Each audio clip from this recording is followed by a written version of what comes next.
If you're ready to explore the Hebrew roots of your Christian faith, then grab your Bible and let's get started. Maybe you guys, can you hear me?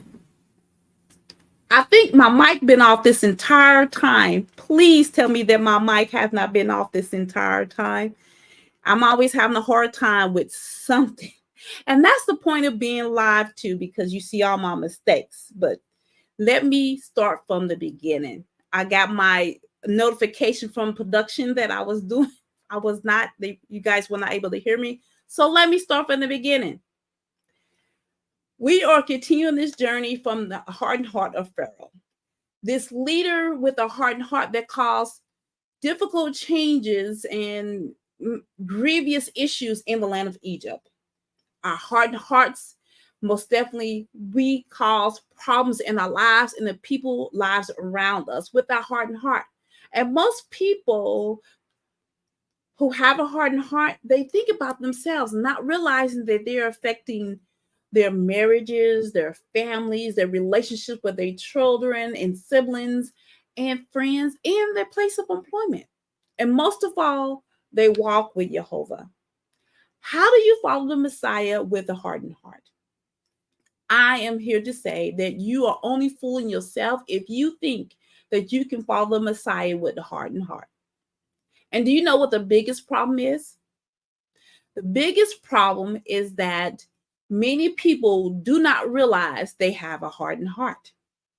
Welcome to Reconcile the Kingdom. We're working towards growing in harmony of the whole word of truth. My name is Patrice Robinson, and thank you for your patience. Thank you for letting me know that you can hear me. I appreciate that. Yes, thank you. I apologize, but I want to take the time out and encourage everyone to go ahead and hit that subscribe button and join in with me. I got it. Yeah.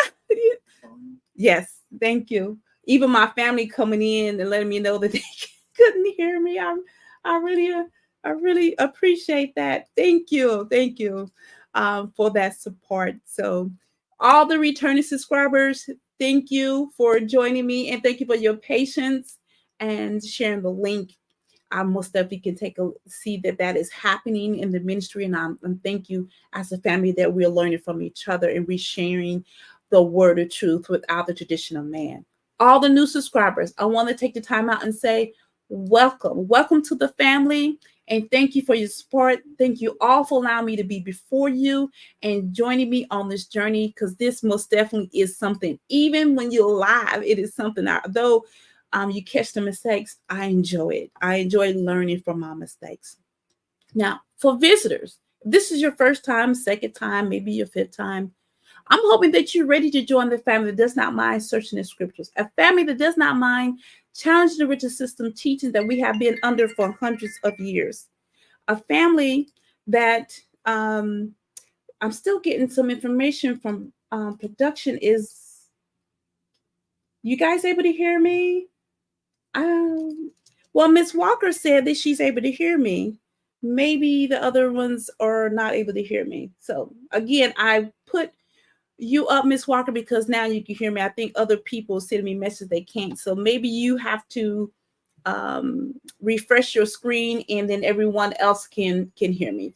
Yeah, she says she can hear me clearly. So maybe everyone else needs to refresh their screen. Thank you, Miss Walker. So now, all this issue going on today, but we're going to continue on, and I still want to continue to welcome the family visitors to joining with the family just by hitting that subscribe button. Don't forget the bell. And a ways to support this ministry is making comments in the comment box, asking questions, sharing your thoughts. Even if you don't agree, there's a way to say something that is respectful. Share the link when you're live, share the link when you're on the replay. Give me a thumbs up if you're learning something from the biblical content that I'm sharing with you. Follow me on Facebook, Instagram, Pinterest, Spotify, and YouTube Podcast. So there's 2 of them. And don't forget that we have the RK Biblical Studio and Etsy. I'm continually putting information in the Biblical Studio so you can purchase those things as an investment on your journey, so that you can slowly go through the word of Yehovah, because it's the little things that we tend to miss. And denomination, non-denominational religious systems, when we miss those, we created all these different religions, all these different faiths out of this one book that we all are studying. So this is the reason why I curated those sheets. So once again, don't forget, at the end of the teaching, you're able to ask questions about the learning that is presented today. You're able to, I encourage you to make comments and to share and all those type of things. I really appreciate it. So I always begin the teaching with the chapter previously, and make sure that you have your Bible before you, are writing utensils, so that when I bring the sheet up, you have questions, you can just make a comment and send it right before me. So this is Exodus chapter 8 that we covered last week. So my key points for last week is focus on the plagues. The plagues are important, and I don't want us to miss it. So chapter 7, we start out with the first plague. Chapter 8, we have 3 plagues. We have the second plague, the plague of the frogs. The children of Israel had actually experienced this plague. You know, the big thing about this plague of the frogs, we actually see this in the book of Revelation. This is another plague that we find in Revelation, the frogs. So this is the 6th bowl of the wrath of Yehovah. The 6th angel pours out the bowl. So this is what happens with these frogs. Revelation 16:13 through 14. And I saw 3 unclean spirits that looked like frogs coming out of the mouths of the dragon, the beast, and the false prophet.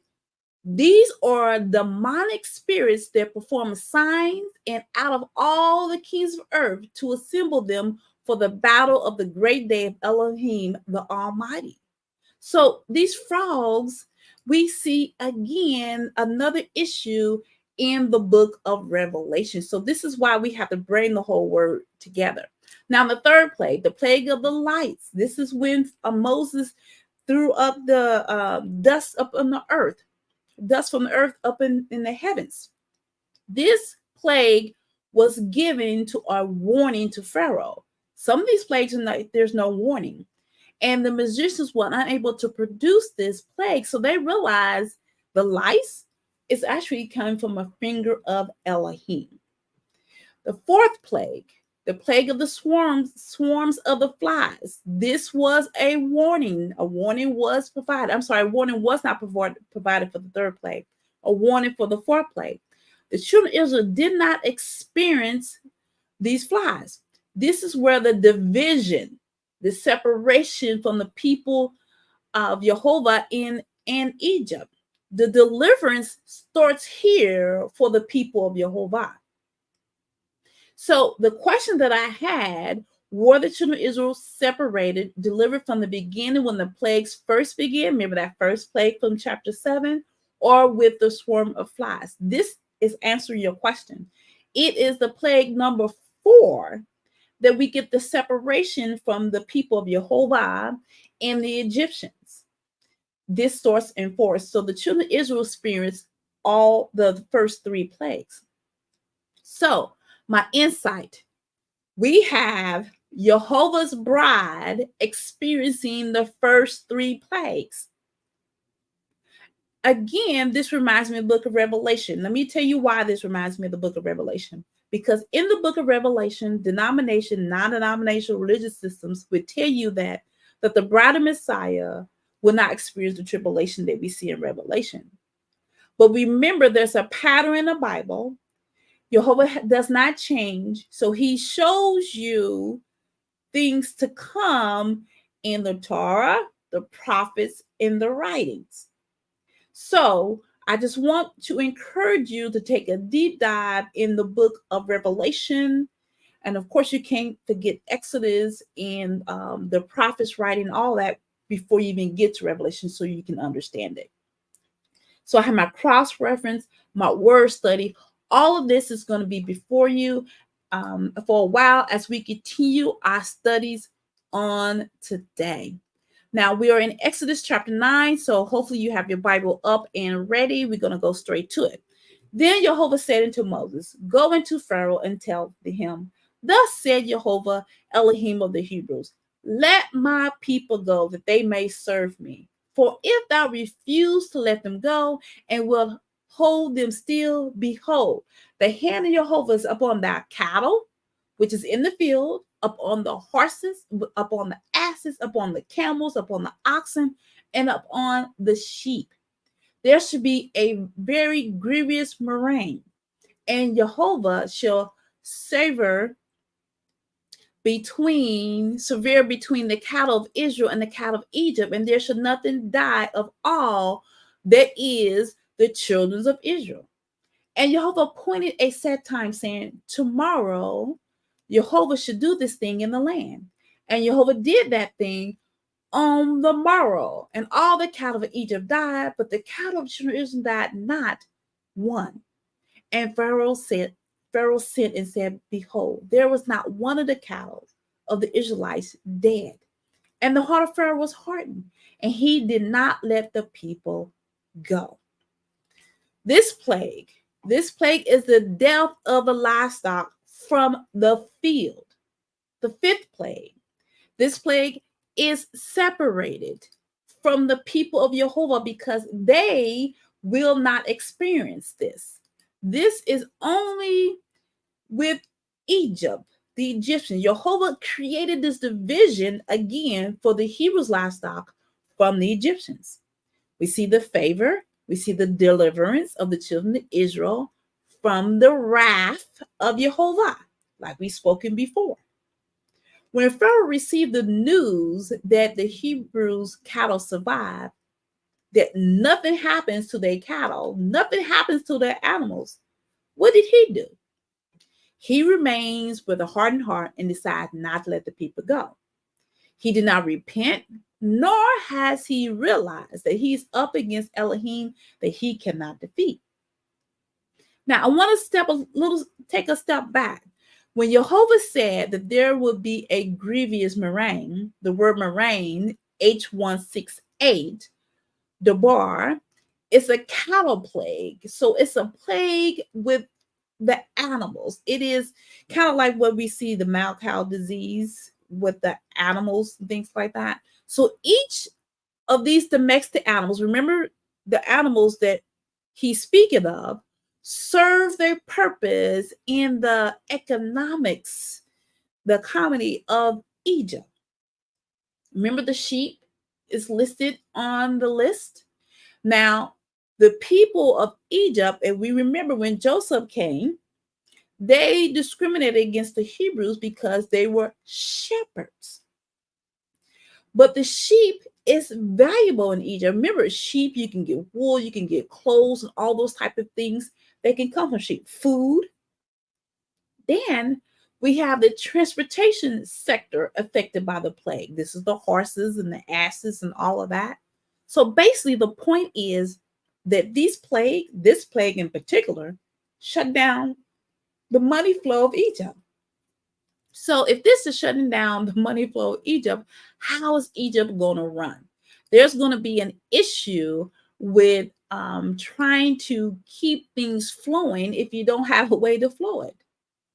Verse 8, and Yehovah said unto Moses and unto Aaron, both Moses and Aaron, take to you handfuls of ashes of the furnace, and let Moses sprinkle it toward the heaven in the sight of Pharaoh. And it shall become small dust in all the land of Egypt, and shall be a boil breaking forth with blains upon man, upon beast, through all the land of Egypt. And they took ashes of the furnace and stood before Pharaoh. And Moses sprinkled it up toward heaven, and it became a boil, breaking forth with blains upon man, upon beast. And the magicians could not stand before Moses because of the boils. For the boil was upon the magicians and upon all of the Egyptians. And Yehovah hardened the heart of Pharaoh, and he hardened not unto them, as Yehovah spoke unto Moses. So now we have the sixth plague, the plagues of the boils. No warning, no announcement to Pharaoh at all. Although he saw what Moses did because it was done before him. This time, Moses sprinkled the dust in heaven, and this plague did not come up on the Hebrew people, but upon the Egyptians. The boils of the beast and of man happened to the Egyptians. So the magicians was also faced with this plague. What it said, the plague, they cannot stand before Moses because of the boils. So it affected them. They cannot stand before Moses and, of course, in Aaron. This time, if we paid attention, Yehovah actually hardened Pharaoh's heart. At this moment, his heart is hardened by Yehovah. Verse 13. And Yehovah said unto Moses, rise up early in the morning and stand before Pharaoh and say unto him, thus said Yehovah Elohim of the Hebrews, let my people go that they may serve me. For I will at this time send all my plagues upon thy heart, upon thy servants, upon thy people, that thou mayest know that there is none like me in all the earth. For now I will stretch out my hand, that I may smite thee and thy people with pestilence, that thou shalt be cut off from the earth. And in very deed, this cause have I raised up thee, for thou show in thee my power, and that my name may be declared throughout the earth. So because I'm reading this, we're going to pause for a moment. Because I'm reading this in the King James Version, it can be cumbersome. So I'm going to read verse 15 and 16 in the Berean Bible version, and because I want to make it clear what Yehovah is saying to Pharaoh. Verse 15 and 16. For by this time I could have stretched out my hand and struck you and your people with a plague to wipe you off the earth. But I have raised you up for this very purpose, that I may display my power to you, and that my name may be proclaimed in all the earth.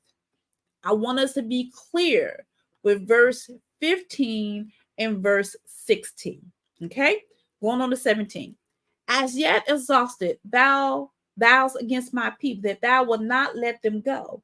And behold, tomorrow about this time I will cause it to rain, a very grievous rain, such as have not been in Egypt since the foundation, therefore, until now.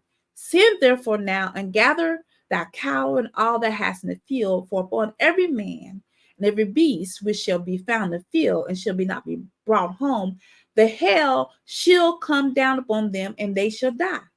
He that feareth the word of Yehovah, pay attention, among the servants of Pharaoh, made his servants and his cattle flee into the houses. And he that regarded not the word of Yehovah left his servants and his cattle in the field. And Yehovah said to Moses, stretch forth thy hand toward heaven, that there be hail in all the land of Egypt, upon man, upon beast, and upon every herb of the field throughout the land of Egypt. And Moses stretched forth his rod toward heaven, and Jehovah sent thunder and hail, and the fire ran along upon the ground, and Jehovah rained hail upon the land of Egypt. There was a lot in this passage. So there's a lot that we need to make sure that we understand. Here is the seventh plague. It's the plague of hailstone. This time, Moses and Aaron go before Pharaoh, and that same message, let my people go. And if you don't, of course, there's going to be hell that's going to come down, because Pharaoh has made himself Lord over Jehovah's people and had not let them go. He is not like the children of Israel are worshiping Pharaoh, but they are serving Pharaoh as slaves, and he refused to let them go. Again, this is another plague that will take place the next day, giving Pharaoh time to reflect, giving Pharaoh time to think about what's going on, and that he is not the Elohim that can stand up against Yehovah. And remember, Yehovah said to Pharaoh, he specifically raised him up for a time like this to show his power, and that his name be declared throughout all the earth. Whose name does he want to be declared on the earth? His name. What is his name? Yehovah. We have to pay attention to this. He said he wants his name to be declared, and it will be, because when we went through Joshua, what was going on, they heard about all this. So it was going throughout the earth about the children of Israel. So this rain gets so intense that Egypt has never seen this before, and we probably have never seen it until we get into Revelation. I think we'll see if there's a connection. I'll bring that up next week. Yehovah wanted Egypt to know there is no Elohim like him. There's no God like him. This hell came to kill, to destroy, to judge. Now, we should take the time to understand that the servants that believed in the word of Yehovah this was happening. They took their animals and they put them in the house and they service to avoid them to be killed. And the ones that did not take the advice, did not believe the word of Yehovah, left them out. And so the thunder and the hail, the lightning hit the ground and all of that. And I'm sure this lightning, this sight was terrifying. I could only imagine how this was going, what it looked like, because I have not been in anything like that, and I don't want to be like in anything like that. Now, I've been through some hailstorms that destroyed windows, broken windows, destroyed cars, put dents in cars. I've been through thunderstorms, but of course, I have not been through anything what the Egyptians are experiencing at this time. So let's continue. Verse 24. So there was hail and fire mingled with the hail, very grievous, such as there was none like it in all the land of Egypt since it became a nation. And the hail smote throughout all the land of Egypt, all that was in the field, both man and beast, and the hail smote every herb of the field, and break every tree of the field. Only in the land of Goshen, where the children of Israel were, was there no hell. And Pharaoh sent and called for Moses and Aaron and said to them, I sinned this time. I have sinned this time, Pharaoh says. Yehovah is righteous and I and my people are wicked. Entreat Yehovah that there be no more mighty thunders in hell, and I will let you go, and you shall stay no longer. The hail, the rain, the thunder, all the lightning came again, and it caused issues and destroyed trees, herbs, death on man, death on beasts. But Goshen, the children of Israel, was safe. They were delivered. They were at peace with Yehovah. Now, this hit so hard that it caused a devastating effect that Pharaoh and Moses and Aaron have this conversation, and Pharaoh says he sinned and that Jehovah's righteous in Egypt is wicked. Now, Pharaoh said no more of this thunder and this lightning, and he did not drive out the people, right? Remember, I'm waiting on Exodus chapter 6, verse 1, where he said he's going to drive out the people. He said, I'm going to let them go. He did not say, I'm driving you, get out of here. He said, I'm going to let you go. So that's a cue that he's still not ready to let the people go.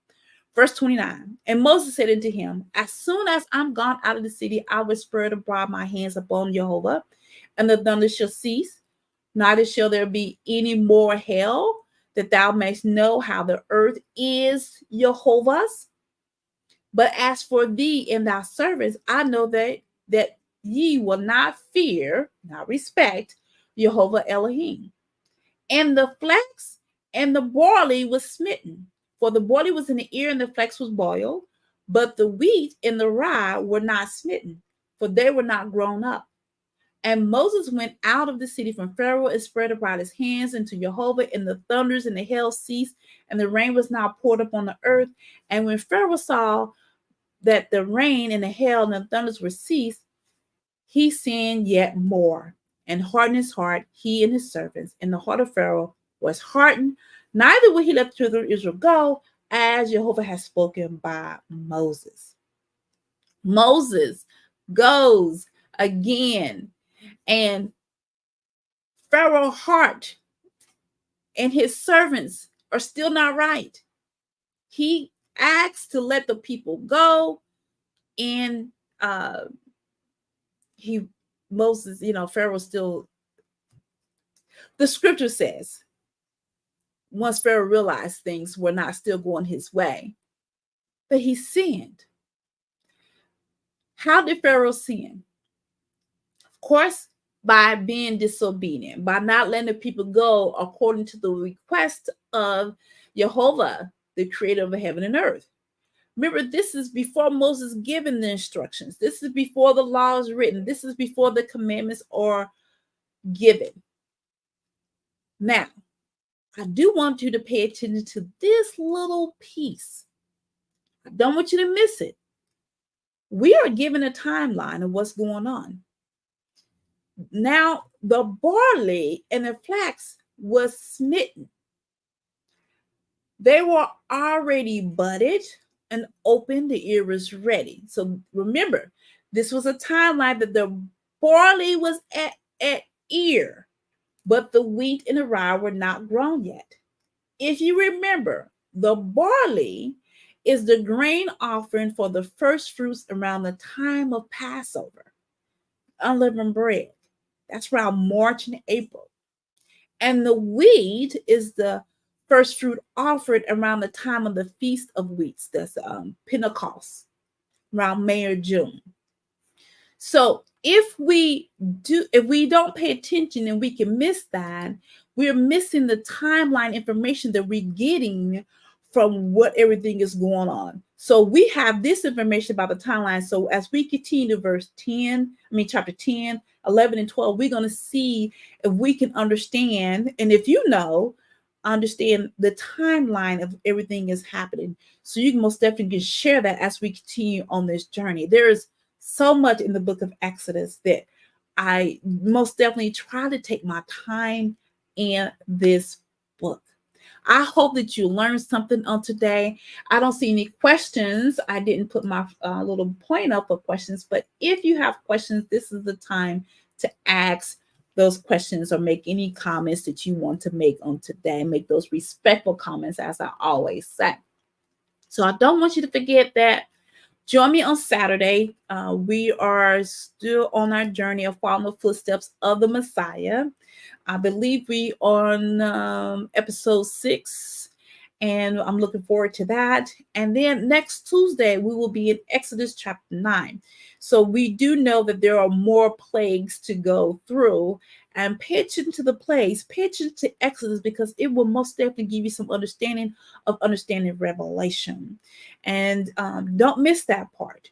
Actually, sometimes I think that if you have the time, after we get through Exodus, you probably should jump over to Revelation and do some studies and see if you can put some things together. But don't forget, you still need the prophets books. You still need to understand what's going on in the prophet book, because it kind of gives you that timeline too. So once again, no questions, no comments, and you can send those through on the replay. You can send those at a later time. I still respond to all of the questions and comments. I don't have no problem doing that. So as always, man does not live by bread alone, but every word that proceeds out of the mouth of Yehovah. I pray that you have a blessed rest of the week, and I will see you on Saturday at 10 o'clock a.m. So may Yehovah bless you. Thank you so much for your patience, all the mistakes and things that I made today, and I will see you on Saturday.